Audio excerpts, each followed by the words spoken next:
My last little tip that I wrote down here is to repurpose. And I overcomplicated this when I first learned this. I thought it had to be so elaborate.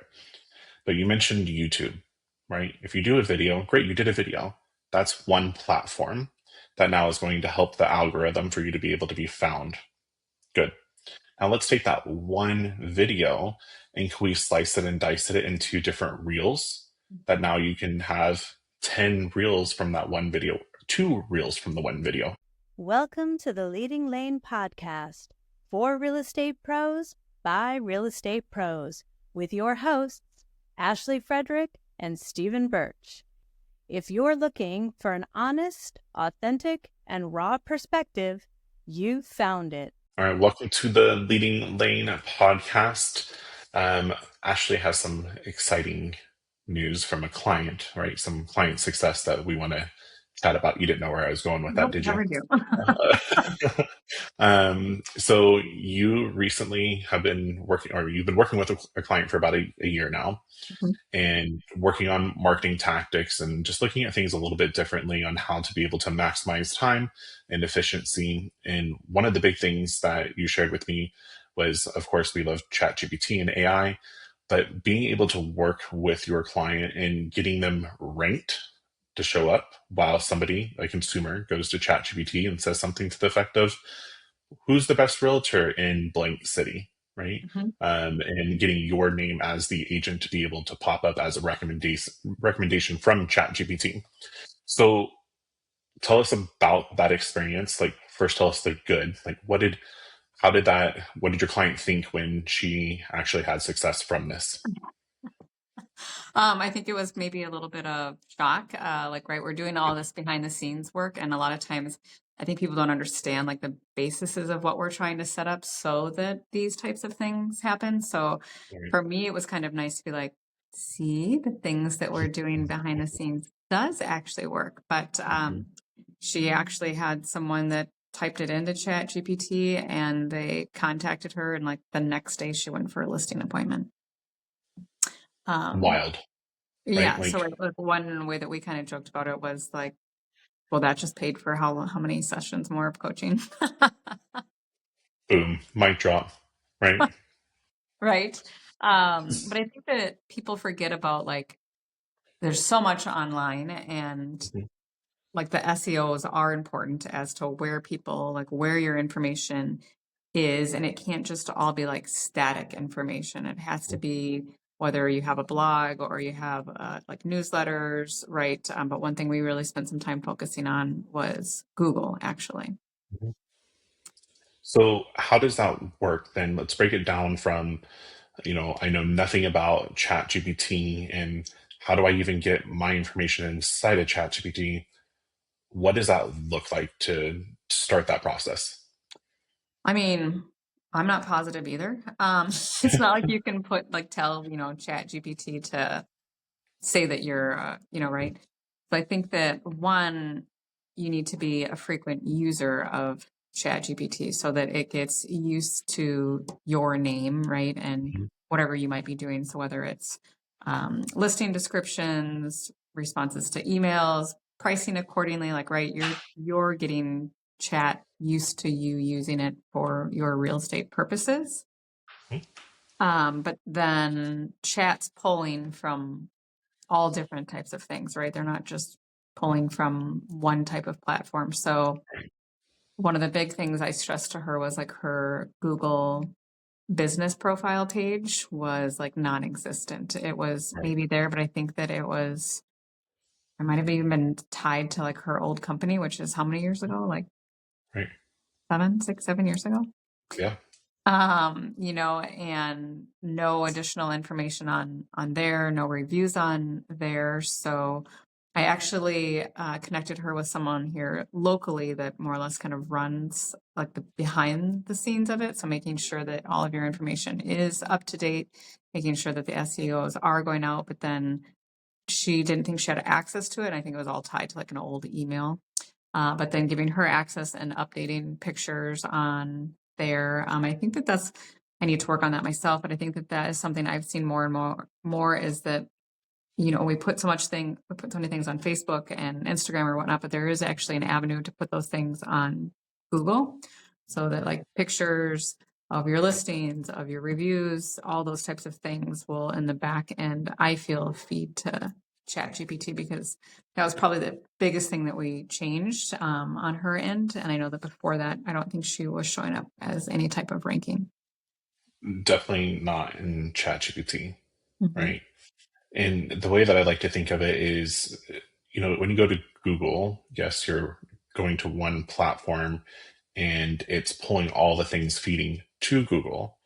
Well, now ChatGPT is one layer above that, right? And being able to pull from Google, from Yahoo, from any website, from any social media, from anything.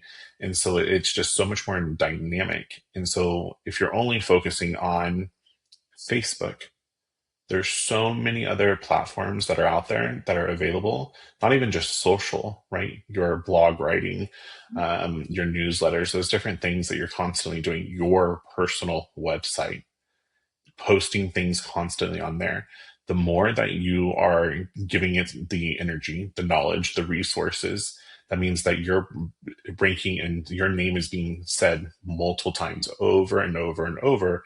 So therefore, ChatGPT looks at it like, ooh, this person must be reputable, and it's really not even reputable. Hey, let's pull this person because they have the most content and their name continuously comes up, so they're ranked higher. So therefore, now as long as everything is lined up and it knows that you are a realtor, you are a XYZ, it's going to provide that recommendation to the consumer, because now you have the resources and the data to be able to back it up, and now it can provide ChatGPT can provide that to the consumer.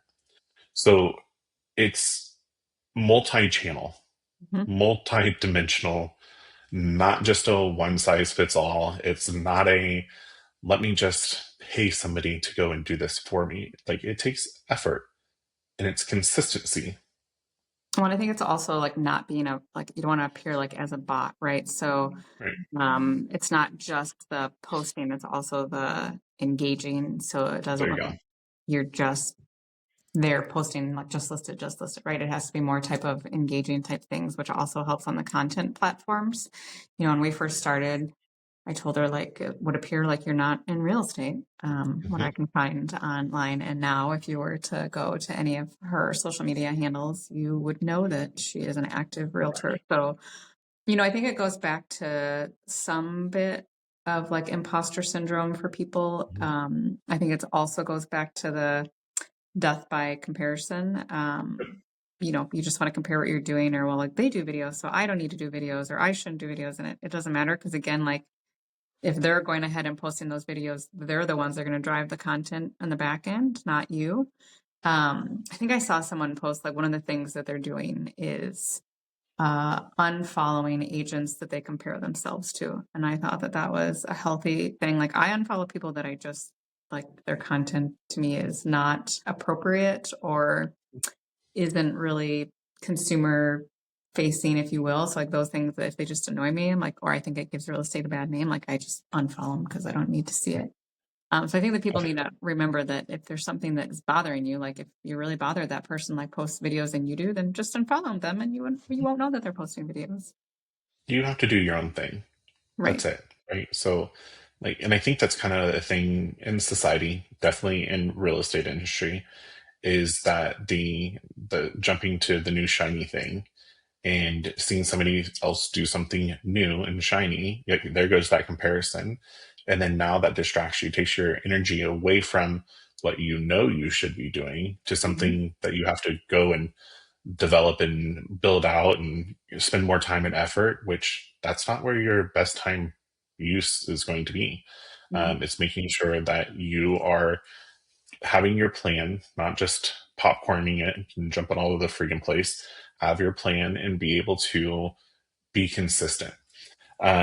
I had a call with Jim Fischetti the other day, Mhm. and it was actually really funny. He has these great little witty sayings and wealth of knowledge. But one of the things that he asked me, he goes, "What is the best business book out there?" And I'm like, like I'm racking my brain on all of these different titles. And I was like, I don't know, what's your opinion? Because I think it's all an opinion. He was like, the tortoise and the hare. And it made me laugh. Like the kid's story, the tortoise and Mhm. the hare. Like the tortoise always wins because it's the consistency. It's going slow. Yes, it may be frustrating. You're seeing somebody else, run past you really quick, if you will. And that's just how it is in business too. But if you're comparing to that hare that's running around all over the place, I mean, instead of going in your own lane, you're never going to get to that finish line because you're so distracted, focused on somebody else. Mhm. So if we were to start step one for let's get away from the chat GPT aspect and not trying to hurry up, and let's go to the tortoise route. Mhm. What are a couple of different bullet points that you would give somebody that is out there to ensure that their online presence is being seen? Well, I think a lot of it has to do with an updated profile. Okay. Um, Same thing like other clients. I should be able to go to your profile and see that you're in real estate. Okay. So, right, I think a lot of people, I do it. Like I'm interviewing for admins right now, and I went to people's Facebook pages right away, and I was like, maybe not such a good idea, or great, Yeah. like right.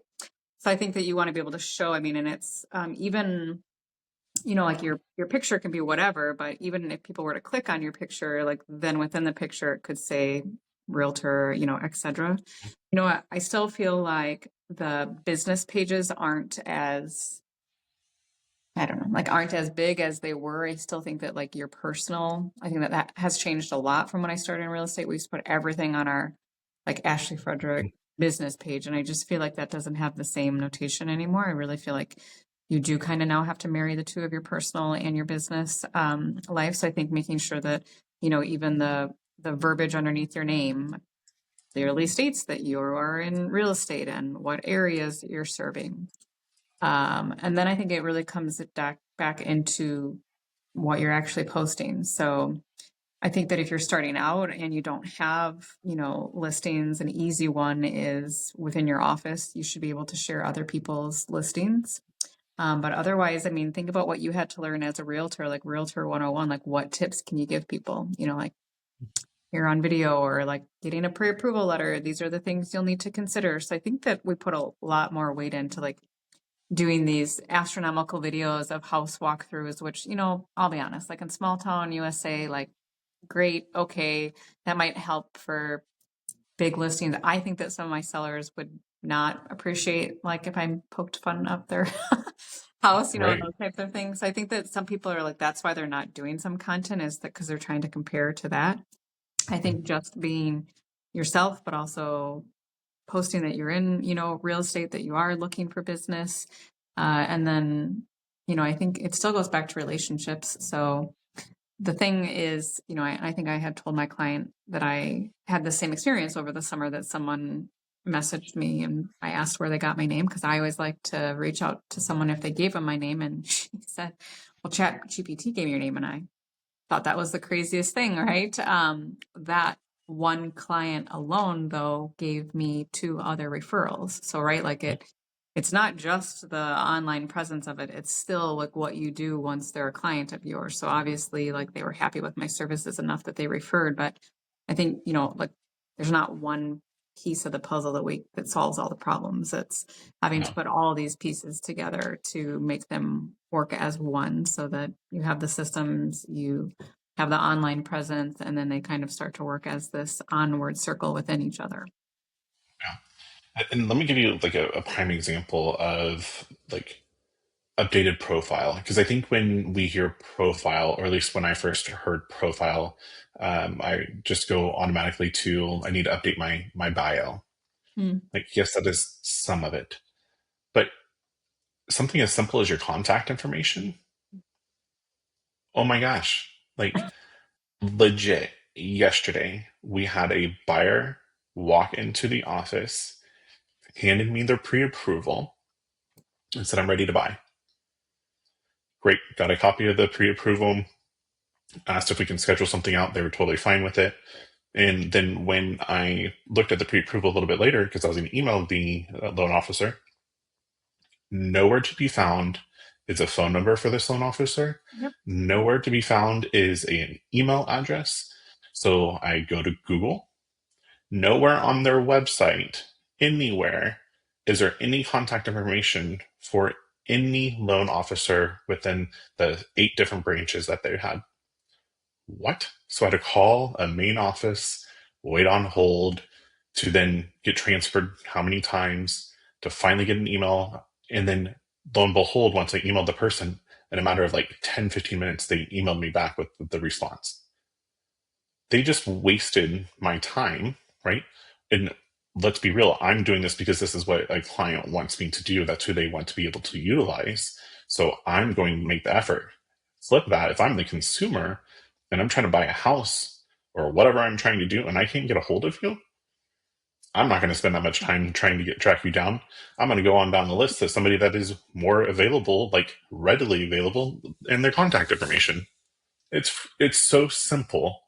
There should be a CTA, a call to action on every post, pretty much everything that you are doing. So if you're posting about the listing and, from your office, great, you posted that, they see you, but what do you want them to do? DM me for questions, right? Send me a text message. Here's my phone number. Here's my email address. Putting it on there. And just imagine each time that you are posting something real estate content, like you're putting your signature on it, if you will, and your phone number is continuously being posted with agent, realtor, whatever it is that you do next to your name. Right there is that resources available for ChatGPT to find you. But first, just be available to somebody that is actually following you and wanting to call you or email you. But it's just Well, wild. I even do it like when I'm referring someone to another area, like, right, they might be Yeah, moving like 4 hours away. So I'm looking for a realtor and I like to reach out to that realtor just to make sure we're on the same page. sure. I am like blown away how hard it is to actually find someone's phone number. So I'll be Hmm. like, no, I mean, I couldn't find their phone number. If it took me 5 minutes to try to locate your phone number, then I'm moving on to somewhere else. So that is always wild to me, which even that would be a purpose of having a Google business page Hmm. just for the sheer purpose of you'd show up in a Google search. So I think Hmm. that, people are right. It's the instant gratification. I'm guilty of it myself. If I can't find the phone number, I'm like, okay, I'm moving on to the next one. 100%. Um, and like again, we overcomplicate everything. We think it needs to be that shiny, razzle dazzle type of TikTok video. Start with your freaking contact information on everything that you do. Right. That's simple, right? Um, I wrote down authenticity, being yourself, making sure you're your most authentic self, not just sold, not just listed. Like, yes, those are fine, fillers or whatnot. Yes, we have general and generic stuff that's posted constantly. It's just to continuously have it. But share about yourself. Who are you? Who are you as a person? Because everything that we do is all about the relationships. So just that one lead that came into you that led to 2 other opportunities. That was because you developed the relationship with them and they loved you and trusted you. And then now they're your biggest cheerleaders. So it's not a complication. It is literally a compound effect and continuously building upon it and being that tortoise to make sure that you're being consistent, not just trying to jump all over the place like a jackrabbit. Well, I had another client that they spend a lot of time in their videos, and they'll redo them and they'll reshoot them and then they'll Mhm. reshoot them and they'll Mhm. reshoot them. And I encouraged them that it's one take. I don't care That's how it. many times you step over your words, mess up. I mean, we do it on here. We don't Mhm. retake, I tried to explain that like people don't want to see you as a like perfect, right? Like they want to, I think I always give the example of one of my first YouTube videos. It's like an introduction to myself. And then a cat walked across the screen. Right. And it's like, well, and Mittens wanted to say hello. So, right. I could have stopped. I could have retaped. But I Right. kept on going. And like, lo and behold, I mean, right. That's what most comments were about was the cat, which one Mhm. means that they watched the video long enough to get to the cat. Correct. Secondly, that is what they decided to engage on. So I think that Right. people want to, it's no different than if you go live. Like if you fumble over a word, it is what it is. And I don't think that anyone's gonna not choose you because you fumbled over a word. Um, my last little tip that I wrote down here is to repurpose. And I overcomplicated this when I first learned this. I thought it had to be so elaborate. But you mentioned YouTube, right? If you do a video, great, you did a video. That's one platform that now is going to help the algorithm for you to be able to be found. Good. Now let's take that one video and can we slice it and dice it into different reels that now you can have 10 reels from that one video, 2 reels from the one video. It doesn't matter. Can you take that now video and can you throw it into ChatGPT to be able to help you turn around over to a LinkedIn article? Mm-hmm. Now, Or what blog about or now what about a blog post, right? Like you took one piece of content that you spent a good amount of time on. Yes, it's not perfect, but it's you.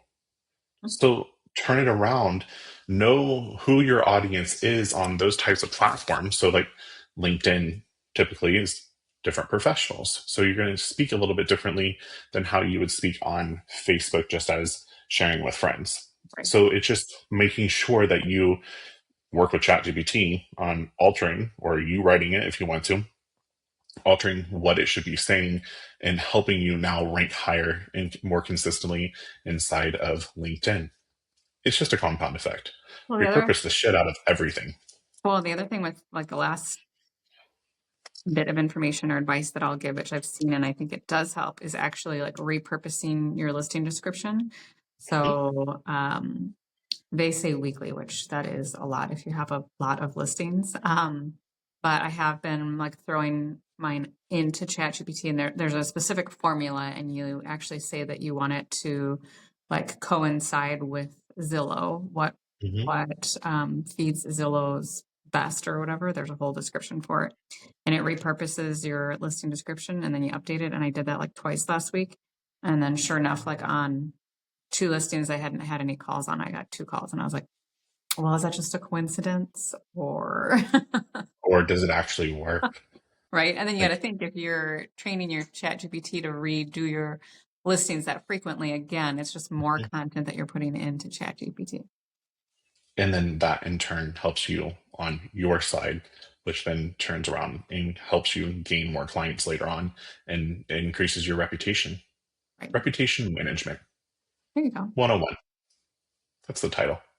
I'm here for it. Okay. Cool.